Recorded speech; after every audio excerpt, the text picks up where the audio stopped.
Hey, what's good, everyone? You're listening to Two Guys, One Show, a fun, formative podcast covering work, money, and life from the 30-something perspective. So we drop 2 shows a week, the main show where we do a deep dive on helpful topics, and the side episode where we cover what's top of mind, listener questions, and more. It's kind of like our mixtape.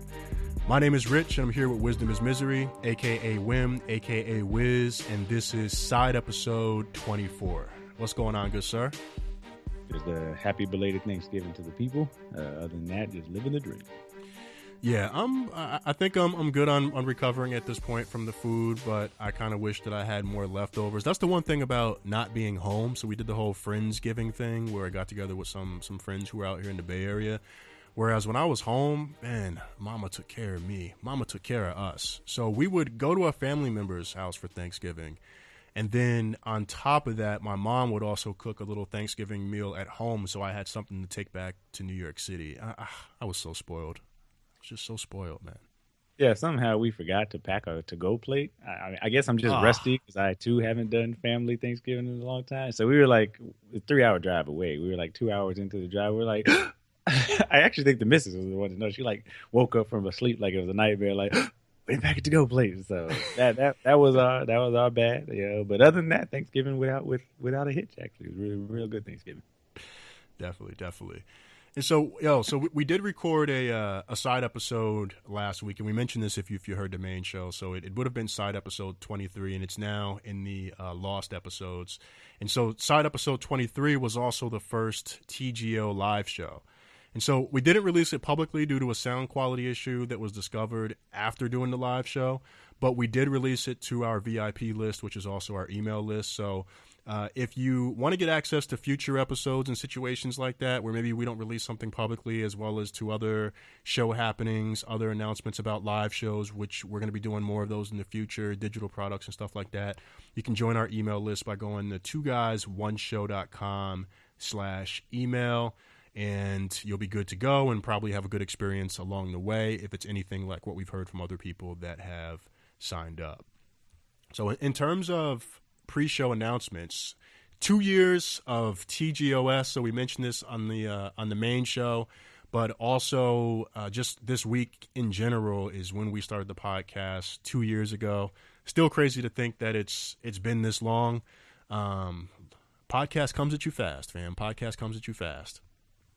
Having too much fun, man. Having too much fun. This is probably one of the, every now and then I hear some things about the length of time, but this is probably one of the few positive habits that I have on the side that actually the missus encourages and looks forward to me doing. She's the joy that I have in my eyes and my voice. She sees me struggling with my struggle bars all throughout the week. She's like really encouraging me in my failed rap career. Yeah, it's funny you mentioned that because I was joking earlier. So before we even link up to do the podcast, I do a sound test on my side to make sure everything works. And I spit even more struggle bars. Like I just say things, I yell to make sure the levels are fine and everything. And I'm like, she must be tired of hearing me talk about all this violent nonsense every fucking Sunday for like 5 minutes before we even start the show. So I appreciate Boobokins for putting up with that. I'm thankful for it. There we go. And if it weren't, and it's kind of crazy because I'm thinking about what would I be doing if I weren't doing the podcast on Sundays? Like, would I just be sleeping? Would that mean I'd be eating more? Would that mean I'd be doing other bad things? Would I be drinking a beer? I don't know what it means, but it seems to have been an overall positive influence and addition to my overall life, which is kind of dope. See, that's the thing. I imagine I would only be doing more smoking and more drinking because given for at least half the year it's football season, I would be watching football games. And, of course, I can't watch them sober for reasons unknown to me. So she's probably unknowingly more grateful than she realizes. Because I think I've been doing the podcast for the length of our relationship. So she probably has a vision of what I would be doing. Like it would probably, in her vision, it's probably us shopping for sconces and curtains at IKEA all day. But in reality, I would just be like drunk on the couch eating hot wings and getting fatter. So, I'm literally saving calories and perhaps even our relationships, all thanks to TGOS. Six pack coming summer of 2016. Yes, sir. And so you can live tweet today's show using hashtag TGOSide. And you can also share thoughts on SoundCloud, which is another platform where we publish each new episode. And you can comment at specific time marks as you're listening to the show and also see what other listeners have to say. So if you go to soundcloud.com/2guys1show, you'll be able to make that happen. Pretty easy to follow us there and listen to the episodes there. So top of mind. What's top of mind for you this week? So I just want to give a few Thanksgiving updates. I was back with La Familia after the 7-year hiatus, and I think I came home for one, maybe two Thanksgivings during that 7 years. But even though she doesn't listen to the podcast, I'm not even sure she knows that I do a podcast. I do have to represent anyway for my sister who hosted this year's Thanksgiving.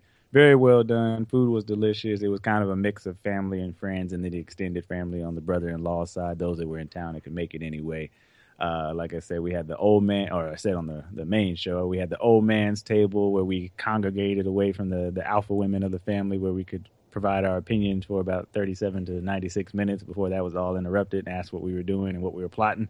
But before all that was dissolved, we were able to solve a lot of the world's problems. We're reaching out to our contacts in the White House to see if we can get any of that to move forward. But I rest assured that we have solved everything that troubles the world. Whether we can get our voices heard remains to be seen. For those who follow us at TGOS Podcast, I tweeted a picture of my sister's little mini McMansion. Yo, I was wondering if you were going to mention it because I was getting ready to, and I was like, I don't know if he wants me to talk about that. But no, she's very proud of it.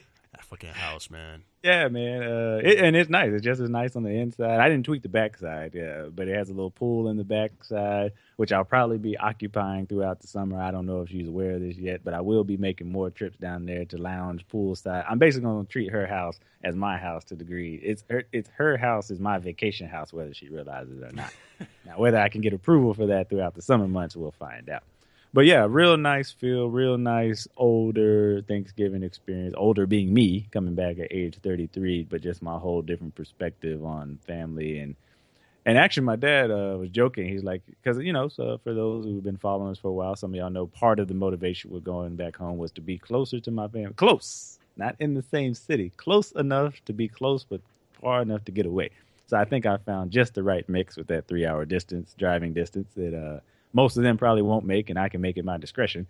And so he's like, how'd the theory work out versus in practice? Because as with any familial event, there's chaos that only the uniqueness of family could provide because they've known you all your life. They know things. They bring up stories they ain't got no business bringing up. I don't even know why they talk about them. But with all that being said, having been away, I did have a different and greater appreciation for that. So that experiment is working out well so far. And then there's the X factor. So my nephew's he's 20 now. He's 20 now. And he has a little girlfriend I got it backwards. His girlfriend's 20, he's 19. And dating an older woman, huh? Yeah. He's actually been into the older women for some reason. He was dating like a little 19-year-old when he was 16, which of course was a family topic that I was grateful that I was away from. But yeah, he had a little 19-year-old that was in college when he was 16. I think they dated for a while too. They dated for like a year. So that's been his thing. That being said, so my nephew, love this man to death. Don't get me wrong. Love this man. He's good. He's actually a good kid. He's doing well. He's in college, graduated high school, got all that behind him. I guess I need to mention he doesn't have kids because that might be a thing at 19. So I need to mention he doesn't have kids or multiple children. Not that there's anything wrong with that. I mean, if he's dating older women who may have ticking clocks and all that other stuff, you never know nowadays. You never know. Well, that's actually a good point because to my Sons of Anarchy fans out there, that's the sentence I was trying to get out. My nephew's like the jacks of the relationship. So my nephew, like the girl, she's got it all figured out. I mean, as girls tend to be, she's got her whole life planned out for the next 15 years. She's going to some nursing program. I'm not going to put their names out there, but I'll put their business out there because that's what family does. So she's got a nursing program that she's going to go to. She's like, okay, I'm going to go here. Once I graduate, I'm going to do this. I'm thinking of registering here, and then I'm going to take a she had some other acronym that I had never heard for, but it was like an extension to nursing, and then I'll maybe become a doctor in the future, and blah, blah, blah. She's talking to other doctors in the family. The other doctors are coming over. Oh, well, you got to take this into consideration. My nephew didn't even know when school started. He's like, when do we go back to school? She stops. The middle of the conversation, she's like, Monday. So it wasn't even like he had to guess some like extensive period of time. And I'm like, yo, my nephew's the Jax Teller of this relationship. Like, yo, like I don't feel ashamed. It's almost humorous to me. Like I say, he's a good dude. I gotta give him grief because he's family. But like he's the biker gang leader of this relationship. You got this, and you know, just like in the show, like you got this nurse who's trying to do all right, and I'm like, nephew, you got to step up, or at least if you're not gonna step up, don't bring this woman down with you. So I probably gonna reach out to him and be like, nephew, get it together. You know what's it's funny when you said Jax, I thought you meant like he was jacked before you made the Sons of Anarchy reference. No, he is not jacked. Oh. Contrary to him messing with me, because and it's nothing like friends and family to point this out to you. So the last time they saw me, I was like in the best shape of my life. I was like at 170. Oh, that's the worst. 0.00000% fat. You know what I'm saying? I'm cock diesel. I'm swole. I got those neck muscle things that I haven't seen since like 2003. I don't know where they went. The Rocktoids? I think my body ate them because I literally have not seen them since like 2003. So, like, yeah, I was cock diesel when I left. I'm like, yeah, I'm going to Colorado. And, like, now I done came back not like that.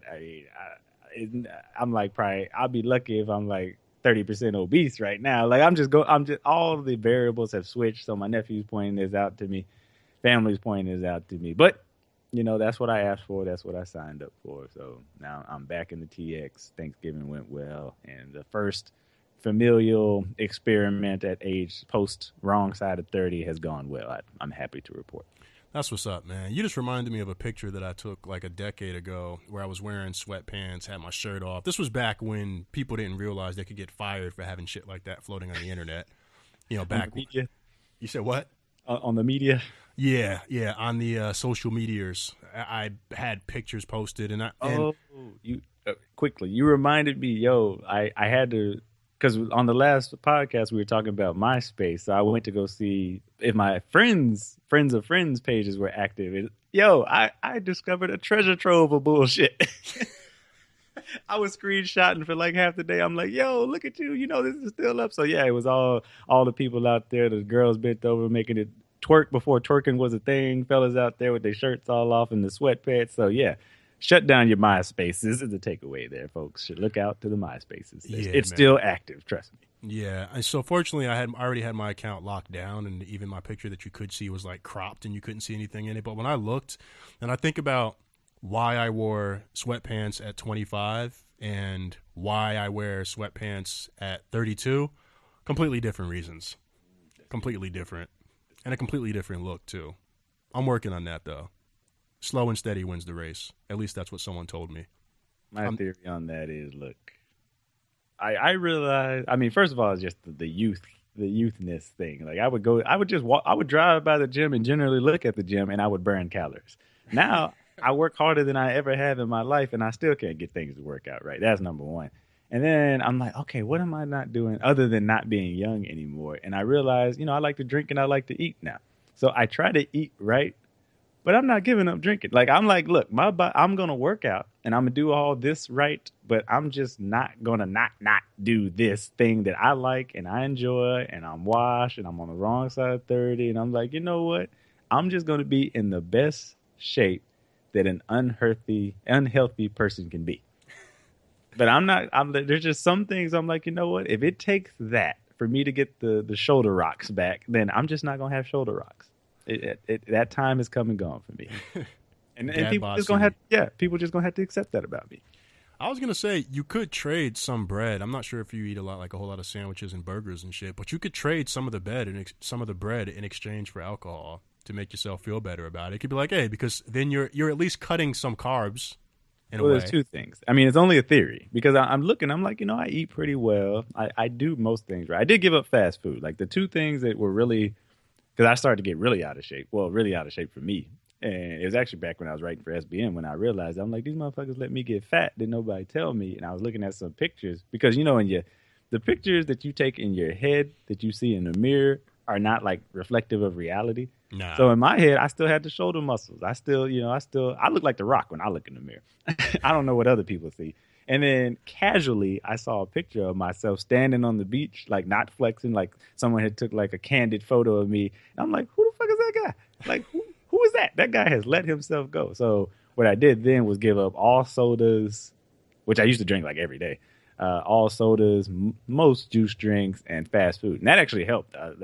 It's almost crazy how much that helped. It's actually almost scary how that helped, because I don't know what they put in those products that I changed nothing else and got in shape. Sugar. Or better shape. But then the last thing I was like, okay, what else could I give up? And like, you know how the two devils pop up? Like, sorry. For me, it's two devils, but for most people, it's an angel or a devil. It's like, and the devil's like, nothing. You good, man. You in better shape than you was then. And the angel was like, why don't you give up alcohol? And I was like, well, sounds like I'm good. Yeah,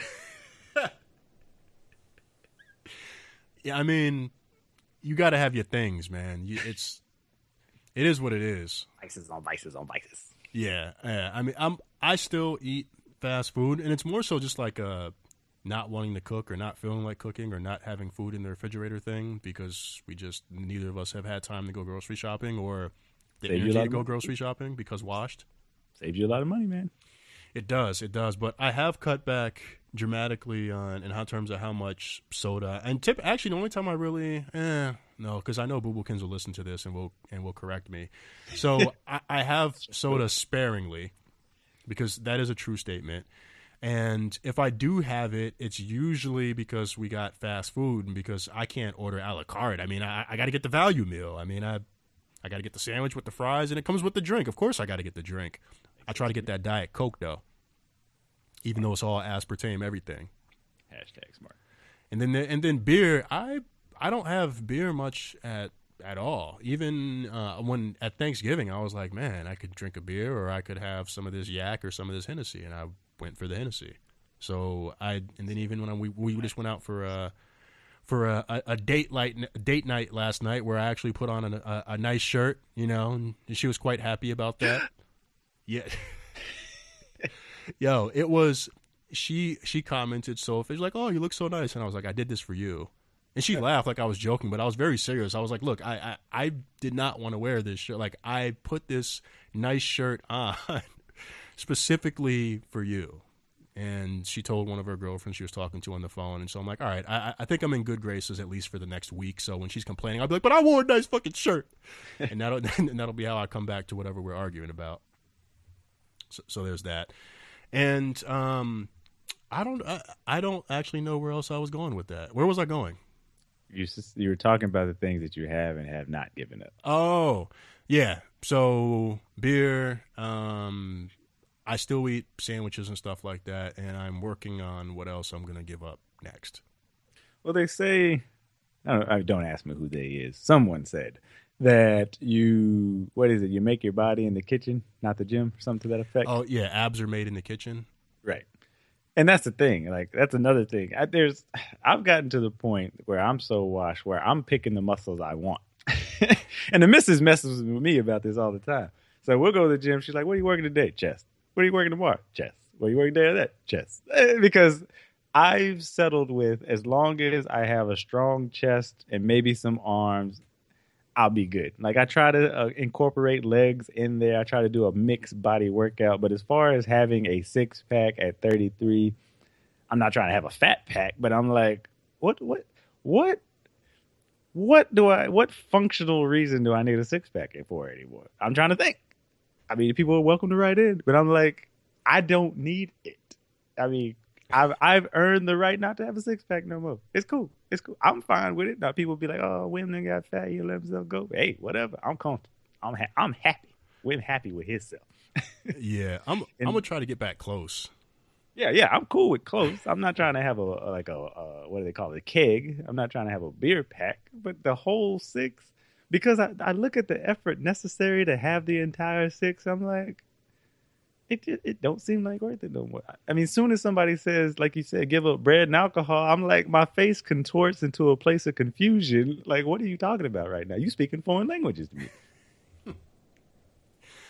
Yeah, I'm hoping to. So at this point, I'm like, all right, I need to probably drop, I don't know, 6 or 7 pounds, and I'll be good, at least from a weight perspective, and then tighten everything back up. I'm not expecting to see a 6-pack anytime soon, but I admit that I could probably be a little bit tighter in some regards. So I am working on that and get some of the flexibility back that I've probably lost over the past few months here. But like I said, slow and steady wins the race. See, I have what they call, they being me, a flex-based 6-pack, where it's under there when I flex. Oh yeah, yeah. But so, it's like a, what is it, eyes wide shut disappearing act when I don't. yeah, I still know how to like take a picture and lean my body slightly back. So it looks like I'm still standing up straight, but I'm leaning back a little bit so that if, for example, I'm at the beach or something like that, you can still see the lines of what lies beneath. So you're like, okay, like, you know, he could have it if he wanted. Like if he really wanted to, he could, but they don't understand like how much it would take to really get there. Yeah, so I have mastered that.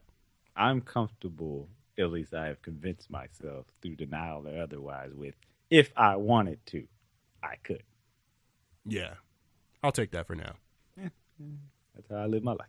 It is what it is. So anything else on top of mind on your side? I will just close with Thanksgiving didn't help me move that needle forward at all. So I'm actually further backwards 7 days after Thanksgiving than I will have ever been but for Thanksgiving. But, you know, I guess that's what the holidays is. Yeah, it'd be like that. I realized, I mean, I've talked about athletic goals and stuff like that, and I'm like, I feel like I get back on track for a while, and then work or something else picks up, and then I fall off, and I get back on track, and I'm like wondering, like one of these times, and I think I've realized part of this by watching Kobe's like demise. Have you seen him? Have you seen like a game, like a Lakers game this year? I have not. I saw a GIF of him missing like 13 threes in a row. Fam. But that's all I've seen. Yo, how he has fallen, man. And me seeing him like struggling to be this great player that he once was. I mean, it's like a dramatic, like extremely obvious drop off from kind of what he used to be to what he is now. And it's made me feel like, all right, like I've done the fall off, bounce back, and now I'm like, yo, I legit have probably 2 years left of fall off, bounce back before I'm just off. Yeah, I can see that. And maybe that's what I'm learning to accept as well, is I just might be on the fall point of the fall off period. Yeah. And that's why I'm trying to comfort myself by saying, if I wanted to, without actually doing it, even though I'm actually a man of action. I actually believe actions speak louder than words, but right now I'm all words. Yeah, I'm in the same boat. And this is actually a good segue to a slightly morbid but valuable top of mind for me. So, fam, I realized this past week or past 2 weeks that I've been close to ultimate washness, which is like in the sky, like looking down at people while they're sad that I'm up there.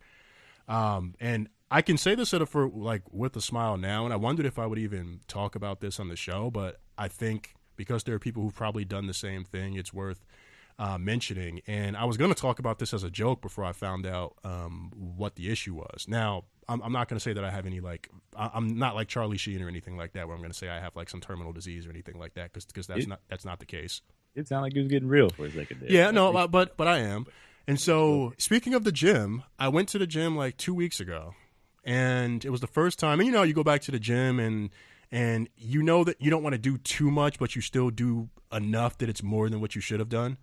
Yep. And that's what I did on the treadmill. So, and I mean, I wasn't even on the treadmill for a long time. I was running, you know, and then I finished that. And then, like you, good sir, I went downstairs to where all the free weights were, and I went straight to the bench because I was like, what's the one muscle group that'll make me feel good about myself right now?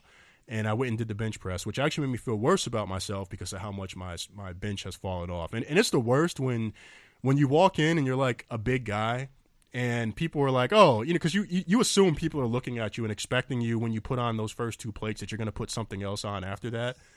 And I didn't. And I did like 8 and was like, whew. Like Yeah, my tell chest him were on fire. high intensity week. High intensity week. Yeah. Circuit training. Circuit training. That's what I tell them. Exactly. I was like running in place, trying to make it seem like I was actually doing a circuit or something like that, when I was actually just struggling and trying to recover in peace without people looking at me. Yeah. I got it. What happened to me, because I went with the missus, which is also a mistake, because the missus is actually pretty hardcore. So when she does go, she's like hardcore. Once she gets there, it's freaking insane. She's doing suicide. She's doing like everything you've seen on YouTube. Like, that's the missus. She's like, you want to join? I'm like, nah, it doesn't look like I want to join at all, actually. But there was one point, she actually doesn't know this. She's going to listen to this and like bust out crying, because it'll make more sense to something I completely denied when it happened. So she was doing shoulders, right? So I went and grabbed, I think, the 40s or something. Now, I used to do 60s with shoulders, mind you. So for context, right? So I'm like, okay, like you said, I'm going to take it easy. I ain't been in here in a while. So 40s, 20 pounds lighter than what I used to do, like to regularly work out with. And like I did one, and it was clear in my head that I wasn't going to be able to finish this. Like, this was too much. I should be like in the 20s somewhere. And I was like, nah, fuck that.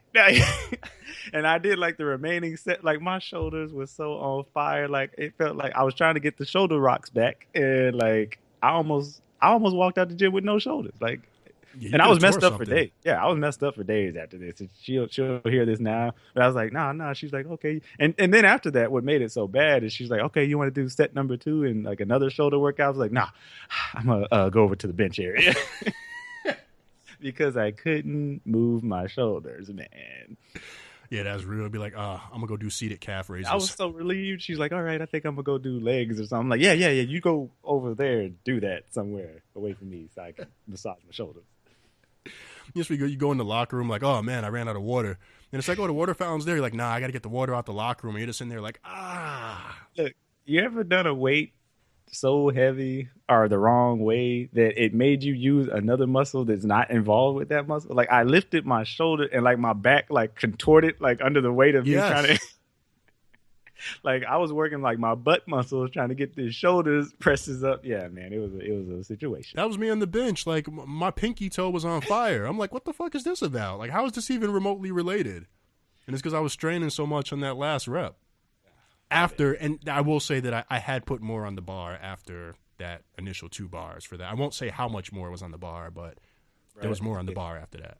It's been 2 weeks and I ain't worked out my shoulders since, man. So yeah, I don't blame you. Scared. I'm frightened at this point.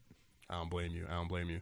So I was gonna say, so that night or the following night, I got a Charlie horse like in my calf, and I've gotten Charlie horses before. I think I probably talked about them on the podcast. And me, when I get Charlie horses, it's guaranteed that my leg is going to be sore for the next 24 hours wherever I got that Charlie horse. That's just always the way it's been. Mm-hmm. And so this happens. My leg is sore. 24 hours go by. I'm like, okay, my calf still hurts. This Charlie horse, okay. 48 hours go by. I'm like, all right, my calf still really hurts. 72 hours. This really fucking hurts, but I'm going to tough it out. The work week goes by, and I'm like... This is definitely a man's time.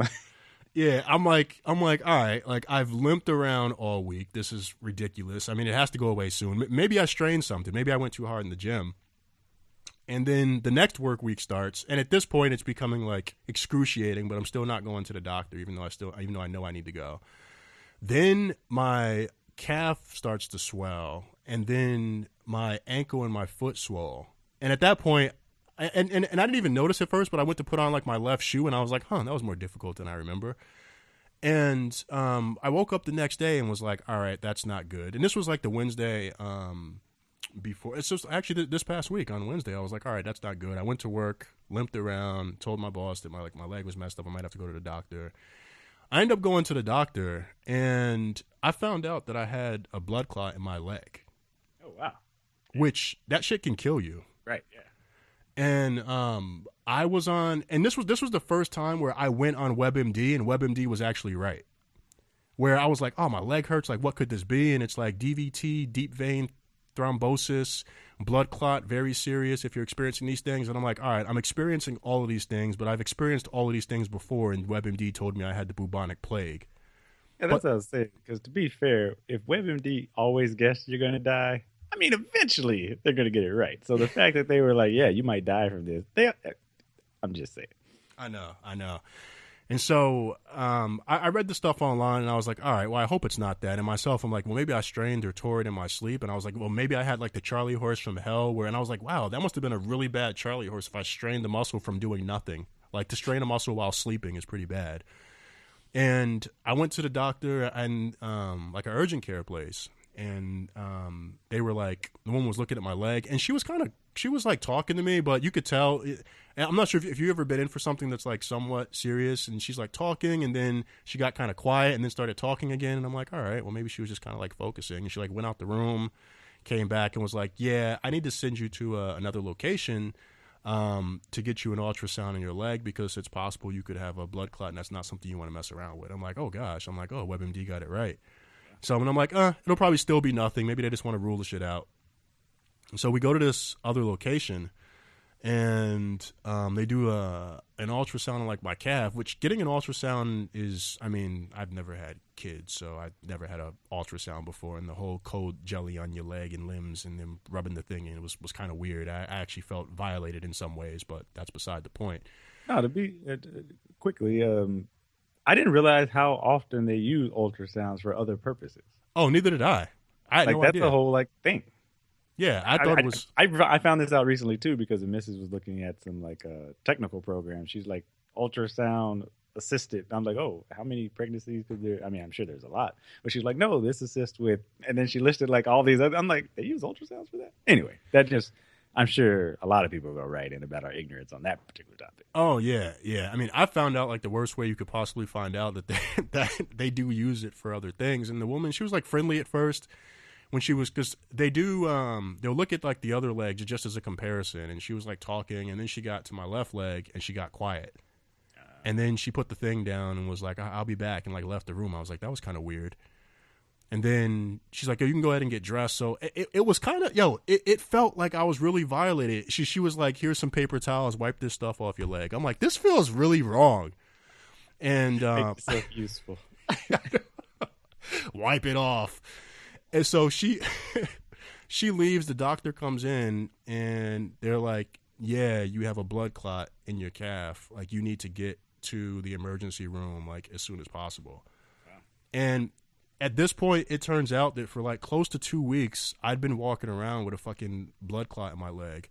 And to think that at any point in time, so let's say I thought it was a muscle tear, and I went to go get a massage, and they dislodged it, and it went to my lungs. Like I could have died. Now, I'm not sharing this to be dramatic and ask for empathy and all that. That shit happens on something as simple as airplane flight. So yeah. That's a real concern to have. Yeah, and it's not something that I ever thought about as something that would like happen. Like I don't have it. That's not in my family. I'm not chronically obese, even though I could probably lose a few pounds at this point. I don't, I mean, I get home and I lay on the couch, but not like long periods of time like that to where I think, it would result in something that serious happening. But it scared me, man. And then I was like, well, so what does this mean? The doctor's like, you'll probably at the emergency room they'll give you a drip or something, and you'll have to take some medication for a long period of time. And like I got like choked up at the thought. I was like, am I like at that point in my life like already where I'm having these types of issues to where now I got to take medication for a long period of time? Because my first thought when I heard that, I think about like my dad and him, having stroke and all this other stuff and being on medication for a number of years, and I was like, fuck, I'm about to go that route. And it sounds extreme, but like when you have shit like that in your family and things like the first thing happens, you're like, fuck, like is this what now I'm going to be relegated to, is having to take a medication for some extended period of time. And I have not Googled the accuracy of this, but I was with the missus at her PCP one time, and he said that the average American, anyway, is on, I wrote down 12 to 17. I know it was a number that was so high, like it was insane to me. It was like, I think he said 12 to 17 medications at any given time. Yeah, I mean, I could see how quickly that would happen. Even with this, so I won't, I'll fast forward a bit. And, the emergency room is like the fucking DMV, fam. I will tell you that. It's just like people in there unhappy. You got people with gashes on their heads, like take a number and get in line. We'll triage you soon. Like it's like like these are emergencies. Can we like move quickly? I'm like, and so I'm thinking, with as much as the urgent care place was like, you need to get to the emergency room ASAP. Like I thought I would get there and they would like rush me through, and they were like, "Oh, okay." And I was like, I went to the desk. It was like, "Hey, I'm here with this." They're like, "Oh yeah, the blood clot, right?" And so actually, that's the other thing about the emergency room. Like they say what your issue is. Like they talk way too fucking loud. Like some woman came over and was like, "Oh yeah, so she was like, so what are you here for?" I'm like, "I have a blood clot in my leg." And she's like, "Oh yeah, blood clot in your leg." I'm like, "You got to say that shit so loud? Like what if I was here for like a herpes outbreak or some shit? Would you have shouted that shit like out in the fucking emergency room?" She probably would have. They probably told you to leave. It's your pesky ass herpes outbreak. We got people with blood clots in this motherfucker.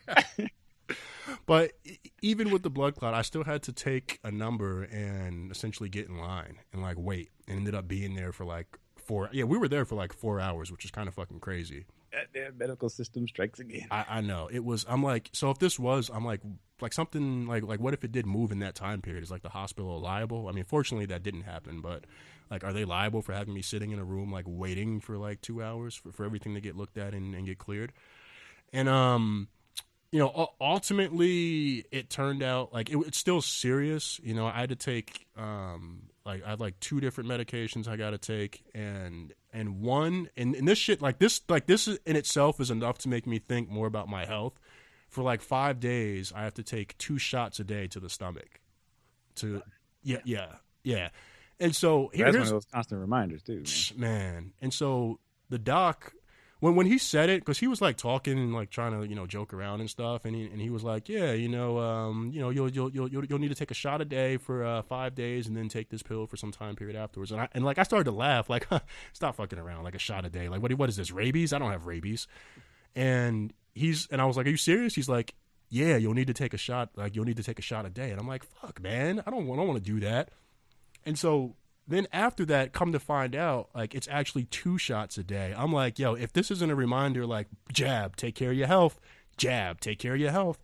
Next day, jab, take care of your health. I'm telling you, man, jab again, take care of your health. So 4 or however many shots in I am now, I am like, yo, I will try to be better about a lot of stuff, because I do not want this to be a regular part of my life. And Boobakins was like, well, this is what people with diabetes do like on a regular basis.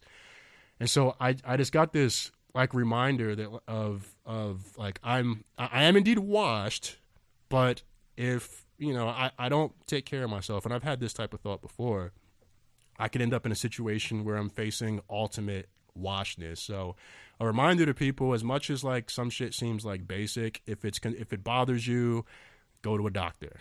If something is persisting and it's not normal, and you got a copay, pay that copay and go to the doctor.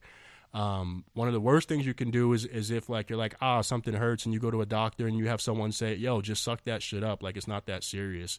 Like, don't fucking listen to them. If it's on your mind and you think that it's serious, go get that shit checked out, because the simplest thing could turn into something that could actually fuck with your life. So that's like my long-winded PSA for why we should go to the doctor. No, that was real, man. I'm actually glad you shared that. I'm glad everything, to date, worked out. And I don't mean it to be sinister, but as far as you still got to take the shots and everything. So I'll definitely tip my hat and say sorry for that. And to be sure, because if this was a live chat, people would be all on the side, both with condolences and corrections. I got it from the ASCP. On average, what this doctor didn't tell us, so I guess it was one of those scared straight programs, was individuals 65 to 69 take nearly 14 prescriptions per year.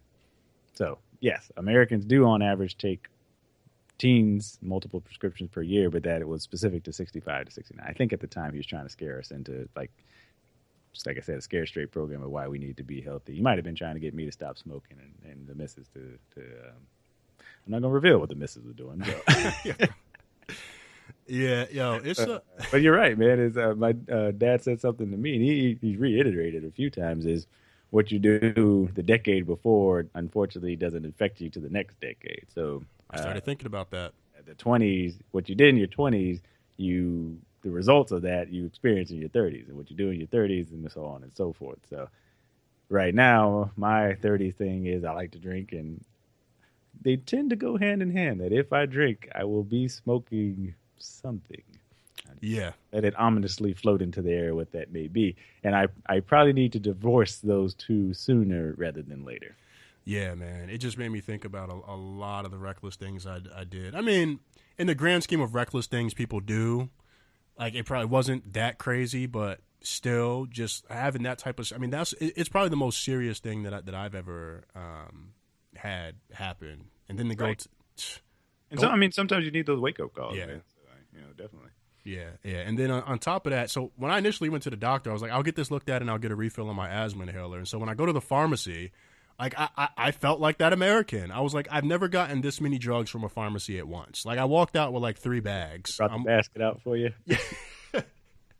Cheryl, come help me carry this. I feel like I was walking out it was basically my value meal. Like I was like, hey, this is like I got the bag of I got a large order of syringes. Gotta laugh to keep from crying, man. I've said that to myself many a time. I know, man. So that was the biggest thing that was top of mind for me this week. That was real, man. Appreciate you sharing that. Real talk. Yeah, man. So hopefully that like helps someone in some way or another avoid something. The other thing, and you haven't seen the movie yet, so I won't talk about it too much. Me and Wilkins went to go see Creed. As I told you before the show, you definitely got to go check that out. Awesome movie. Basically Rocky Part 7 from how I've seen it described, but also in watching it kind of felt like it was the next chapter in that series of movies. And Michael B. Jordan acted his ass off. I mean, he destroyed that role. Sylvester Stallone acted his ass off, which when you think about him and how he normally is, he doesn't stray too much in terms of his character. But for some reason, it was so much more effective in this movie. The way that the fight scenes were shot was awesome. They were shot in a way that I really hadn't seen before. The dialogue between the characters felt very real to where the movie was taking place. So mainly in Philly, and I'm trying to share general stuff without saying too much about the movie. And I walked out wanting to run some stairs, but washed. So, and on top of that, my calf still hurts from having a blood clot in it. And it was inspirational, and I'll even say like the ultimate way that the movie I'm trying to say this without saying too much. The way that the movie turned out was even refreshing in some regards for the type of movie that it was. So I definitely encourage people to go see it. Encourage you to go see it. And I know by next week everyone's gonna have seen it. Like I've seen so many people talking about this movie on Twitter and on social media. I think it's gonna be in the conversation for some awards. Actually this year, I feel like there were a lot of really, really, really good movies that came out this year.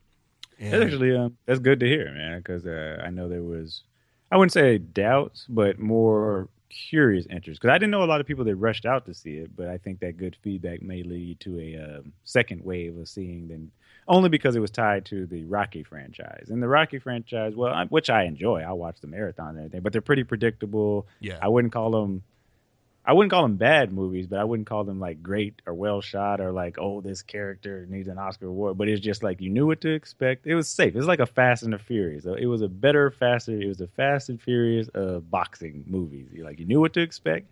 You knew what you were going to see. You knew Rocky was going to get beat up for 11 rounds, yell at Adrian, and then come back in the 12th. But, it was comforting. It was like the comfort food of boxing movies.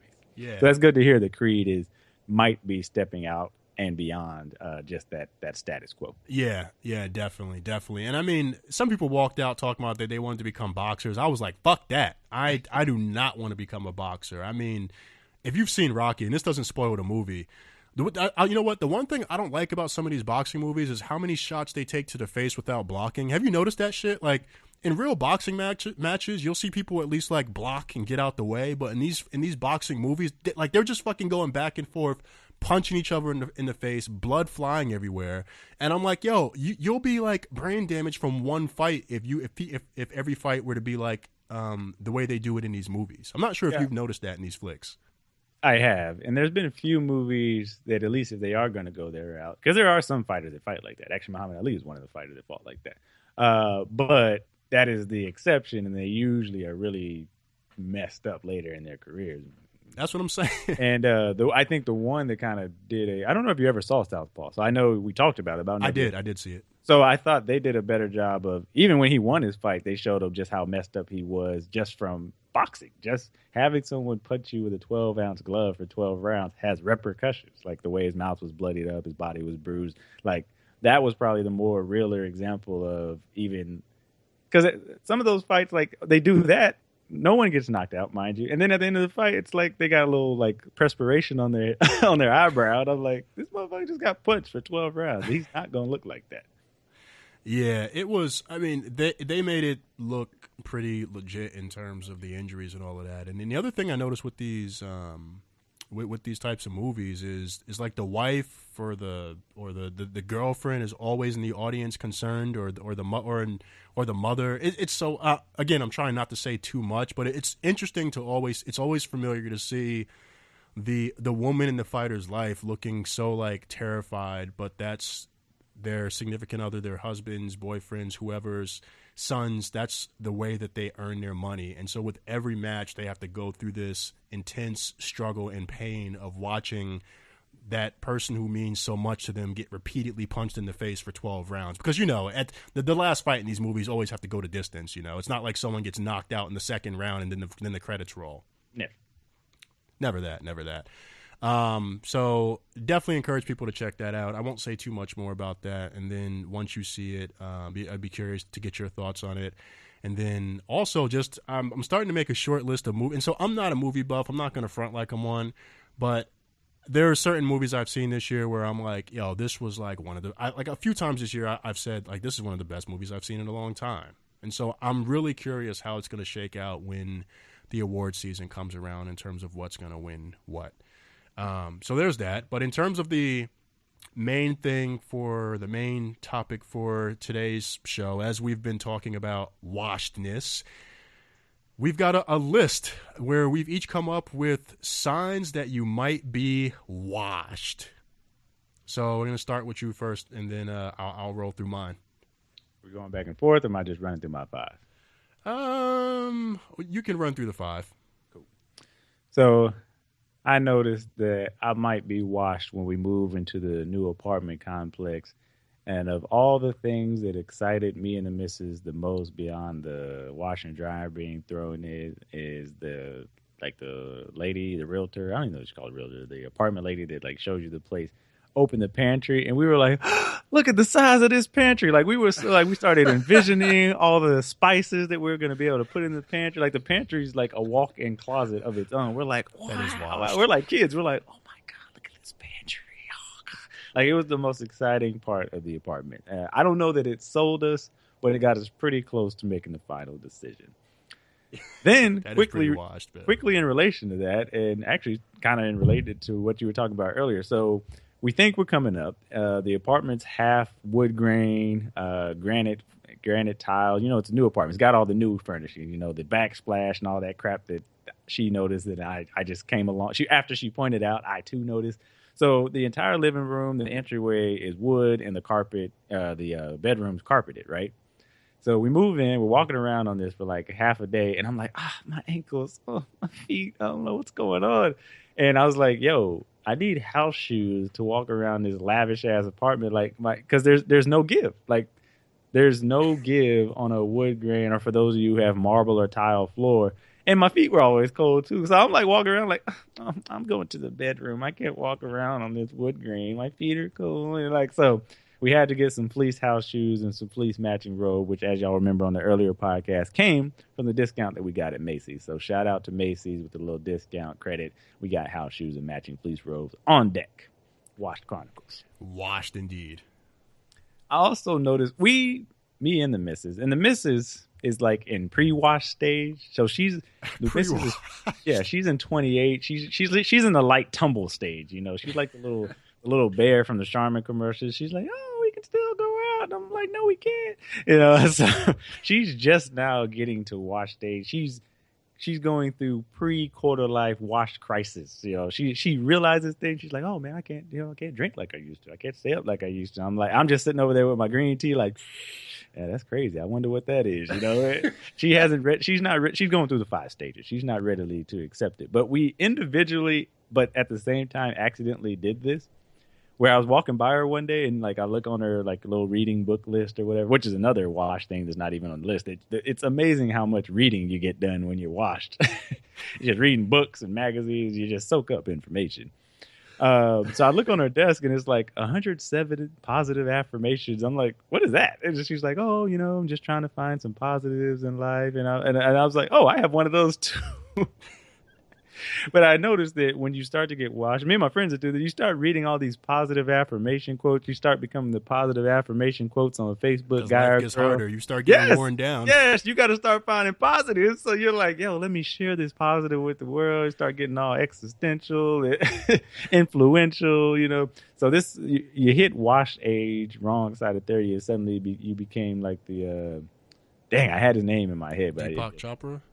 Well, like that, but it's the other guy with it. Actually, think he got in trouble after a while. But anyway, does all the self-help books. So if you got any type of positive affirmation quotes or books in your life, you might be washed. It's a good chance. A good chance. And I'm going to switch these up, actually. So if you've ever been invited out, and I'm almost ashamed to say how many times this has happened to me, and your response was something to the effect of, yeah, I'm on the way, to the group chat, just so people would leave you alone, so you knew you was just going to stay home and or go back to sleep anyway. Like, my boys, like, we had this huge group chat. It was fight night. And it wasn't even me. I didn't even know there was a fight. So it was Cotto, Canelo fight, right? I didn't even know these fools were fighting. That's how, and I like fights. I wasn't even interested. My boy brings it up 2 weeks ago. Hey, man, Cotto, Canelo are fighting. Boom, boom, bang. We need to find the bar. Let's get it, man. We need the biggest TVs. We need the biggest pitcher of beer, man. It's going down. Fight night, fight night, fight night. Only, you know, real men. If you're going to be a bitch, just reply back, say you not going to make it. I'm like, yo, I'm down, man. I appreciate the update. 1 week go by. I'm like, yo, fight night, fight night. Yeah, fight night, all caps. Fight night come. I can't get hold of this motherfucker for shit. He ignoring all my texts. And mind you, he just had a little girl. He's ignoring all my texts. Like this, he went into hiding. Like, I don't even know if I've talked to him since then. But anyway, so you set up all these grandiose events while I dropped a meme on the timeline about this. You plan an event while you're in a good mood, and then the event comes and you realize you're in a bad mood.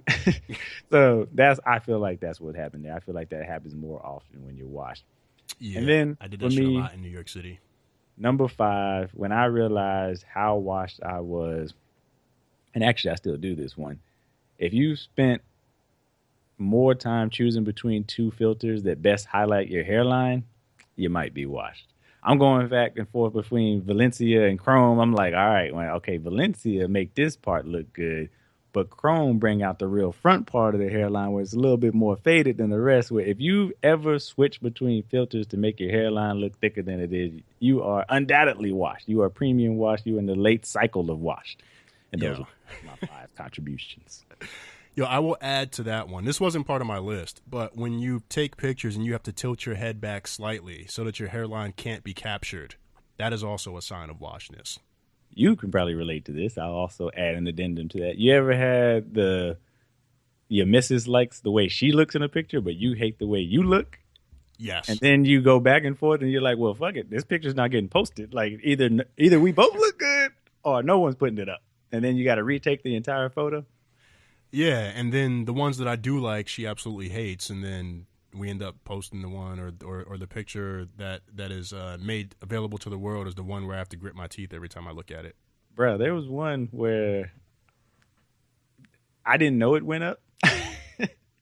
I'm just going to say it went up anyway. I thought we agreed it wasn't going up. I'm just going to let it go at that. It's still a sensitive topic in the house, but there was one that I thought we had agreed that it wasn't going to go up because I ain't like the way my eyes was looking in the picture. But you know what? It's too sensitive. It's too soon. I'm not going to talk about it. Happy wife, happy too life. Yeah, I'll get too emotional and it'll be a whole downward slope. Nah, we don't want that. So mine are things that I think have definitely happened in like the last 3 days, with the exception of one of them. And so my first one, and I do this shit on the show talking, you find yourself walking in the rooms and can't remember why. So I think earlier I was talking, then I was like, how did I get here? How do I get back? But it happens to me at home where I'll go in the kitchen and I'll just be standing there. So have you seen Blair Witch Project? Yep. Have you? So you know how in the basement, when they're in the basement, the person is just standing facing the wall, just not moving? Yep. That's me. Like at home, I'll just go in the kitchen and just be standing there with hands at my side, having no idea why the fuck I'm in there, what I'm looking for, and what I wanted. And so I'll have like the number of times that you open the fridge per day might also be a sign of washness, because I'll just go in the kitchen and be like, all right, was I in here for a reason? Well, let me open the fridge and see if that jogs my memory. When I know damn well there's no additional food in there. There's nothing else in there, but I'm still opening the pantry and opening the fridge because I think that there's something I needed there. Or I go in the bedroom and I'm fucking confused and scratching the bald spot on my head. I literally had to update the missus during the show because I keep my executive producer posted of where we are on the timeline. I was like, babe, we're wrapping up. Rich said we should see Creed. So I think we go see Creed tonight. So I'm going back and forth with that. But 2 days ago, I was like, babe, all this turkey, I'm in the mood for steak. Let's go to like Ruth's Chris, or I haven't been to Ruth's Chris. I've never been. So I was like, I want to go to Ruth's Chris eventually. Yeah, I've never been. Yeah, I've never been. Or a steak place. That was like my succession. Like, I want steak. If you don't want Ruth's Chris, we can go to anywhere that serves steak. So she's like, cool. Now, mind you, I brought this up at like 11 a.m. on a Wednesday. I'm like, I'm tired of all this turkey.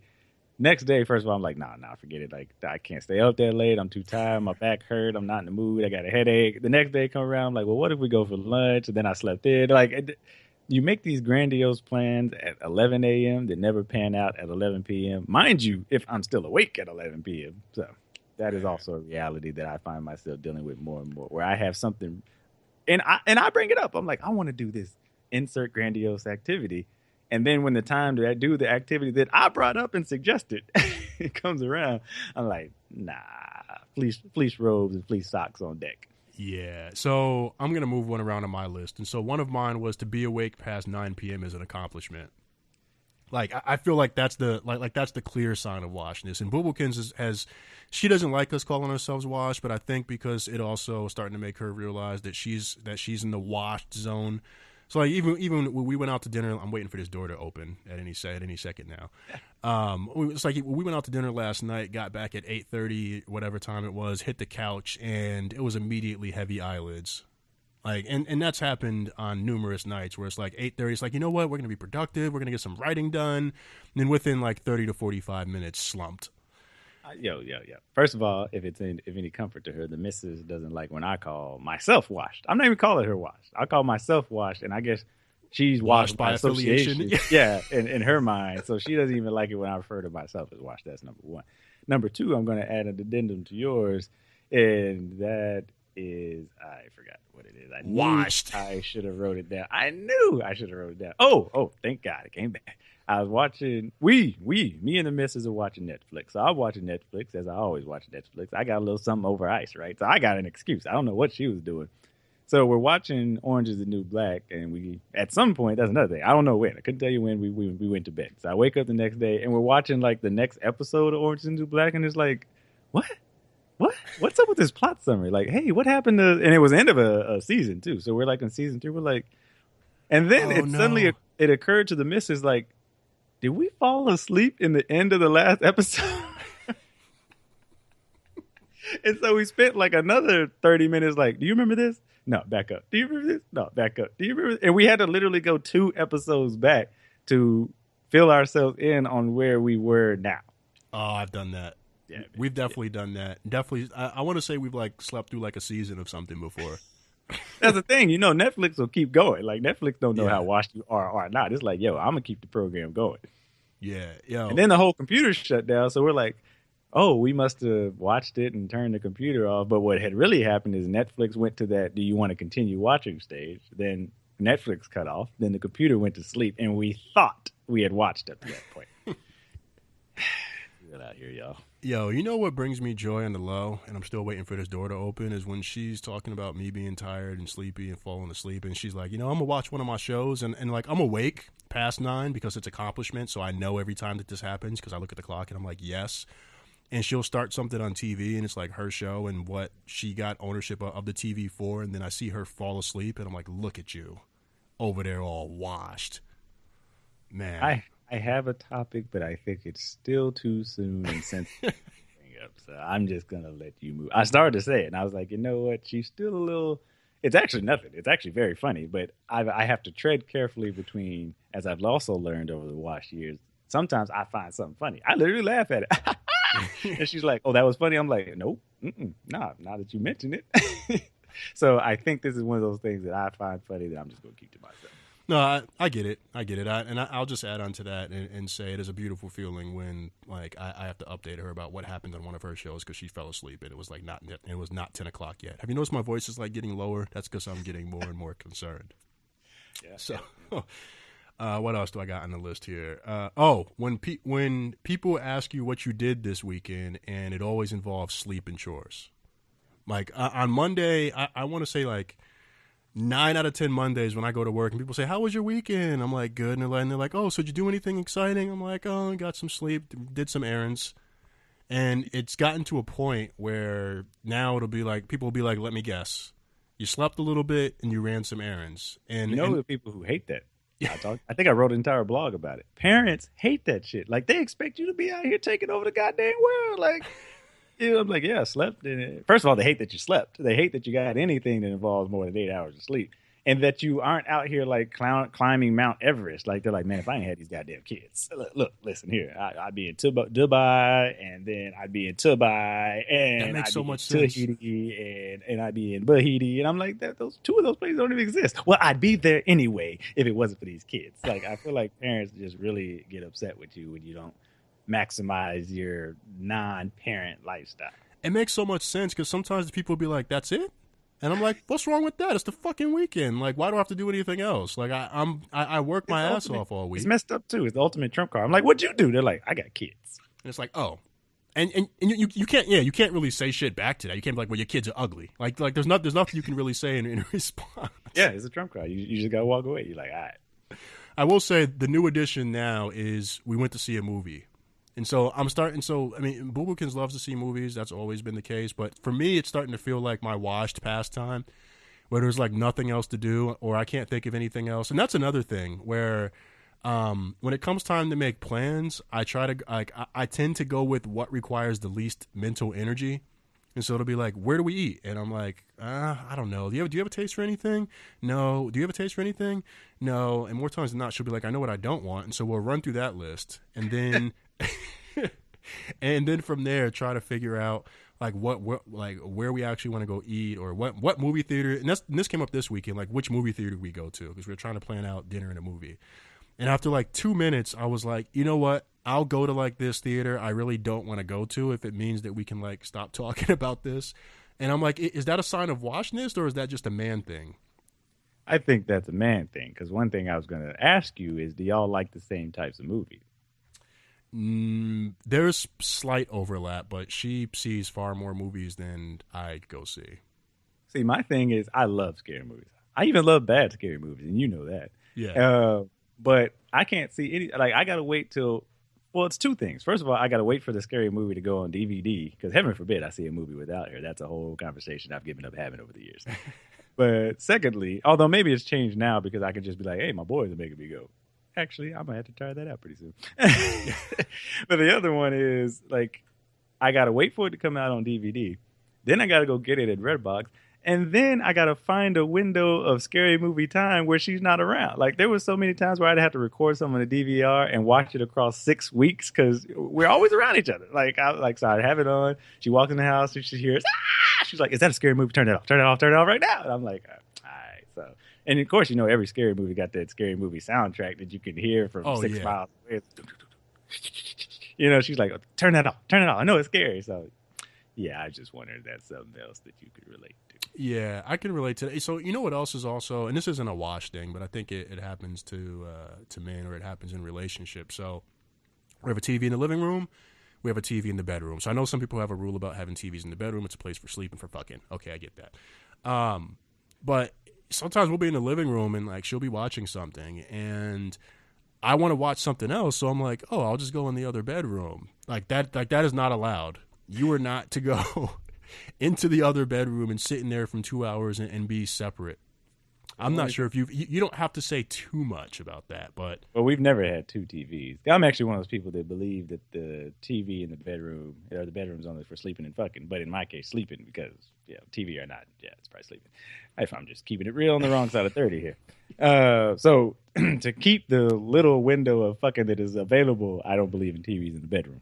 But the other thing is, so we only have one TV. So if I'm not watching something that we both like, or she's watching something, and now we're down to one computer because we're watching everything on Netflix, I'm reading a book or I'm asleep. So there is no I'm doing something else. Like I'm either doing what she's doing, we're doing the same thing, or I'm asleep or with my boys or something. But there's no other option. So you should be grateful, again, your privileged status, brother, that you got an option, even if it is a non-optional option. Yeah, I mean, it's like just being able to look at it. It's like window shopping at home. Like, we have the only way the other TV comes on is if we're both in there watching it, and then more than likely we're watching something she wants to watch, which is fine because happy wife, happy life.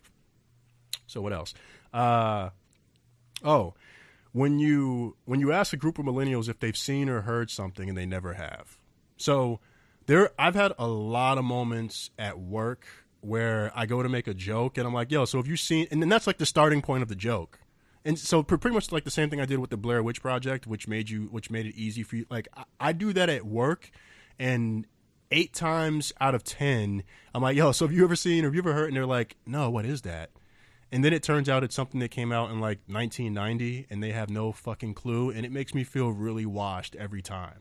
Like there's at least a few times a week where I'm like, oh, yo, I got this joke in mind. This is a great reference. Or I make the joke, which is a quote from something that I would expect that everyone would know, but the motherfucker's too young to know it. So when I make the joke, they just hit me with the Bambi eyes, and then it's just like, we don't get it. I have learned over the years, and maybe it's because of the management has forced me to grow more than I had. I just don't make those jokes no more because the risk of sounding so out of touch and out of date has just made the threat of making the joke seem over worth it. So I'm just like, you know what? I don't bother anymore. But what did happen to us is I was chilling with my nephew. So mind you, 19 and 20, for those of you who weren't listening to the early part of the show, I've forgotten. So I'm talking, my girl is talking to him, and she's like, hey, what does saucing on you mean? From that damn White Iverson song. Wait, first of all, have you heard that White Iverson song? Nah. Oh, well, that might be a problem. But anyway, in the song, the hook is like, saucing on you. And she asked me earlier, and I was like, babe, I don't know what the hell I don't know. You better go to Urban Dictionary. I know what that sounds like. Then he goes and he answers with another slang word that I also didn't know. He's like, oh, yeah, it means, zip-a-tie, zip-a-doo. Like, he might as well have been doing the pootie tag because I'm like, what? Salate. Yeah. Like, his explanation for the slang with other slang was even still something I didn't know. Yeah. I think she eventually figured it out, but I had to move on from the conversation. Yeah, I think I'm gonna have to go that route. Or so sometimes what I'll do is I'll have a joke, and then if I'm too insecure about saying it publicly because of all of the other millennials, I'll just tweet it because I'm like, I at least know there's somebody following me who's over 30 who will get what I'm saying. That's a good middle ground. Yeah, and then I feel even more secure when I tweet it and like I don't see any type of notification at all, like no RT, no heart, no nothing. I'm just like, okay, I guess I really am washed. I do feel like people have gotten stingier lately with their RTs and the at replies. They seem to be doing equally as much, but the RTs do seem to be giving out with more stinginess these days. Or they'll do something that pisses me off even more. They'll take my what it could be funny tweet, add their name in front of it, and place it on their timeline. So I don't know if it was successful or otherwise. I hate that shit. All I have is one at reply, which is them still in the tweet. At least they're giving credit. That is true. And the last one I had here is you realize you actually do need to take more fiber. Now, I'm not going to say much more than that, but there's definitely Metamucil or a derivative in our kitchen cabinet. So that was something that I always thought was relegated to old people. I'm not quite there. And obviously, I'm not going to go into details, thank God.